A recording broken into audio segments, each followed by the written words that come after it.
বিসমিল্লাহির রহমানির রহিম। পরম করুণাময় অসীম দয়ালু আল্লাহর নামে শুরু করছি।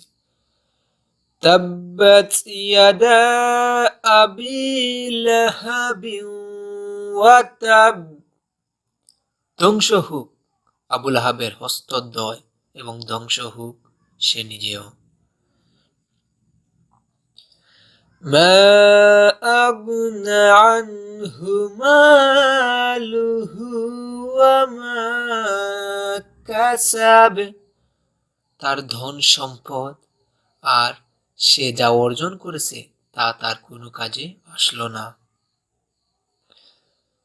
সায়াসলা নারান যাতা লাহাবিন ওয়া ইমরাআতুহু হাম্মালাতাল হাতাব।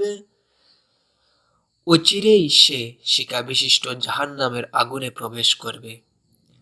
তা আর তার স্ত্রীও যে কাঠ বহনকারিণী, যে অর্থাৎ যে কাঠার সাহায্যে নবীকে কষ্ট দিত এবং একজনের কথা অন্যজনকে বলে পারস্পরিক বিবাদের আগুন জ্বালাত।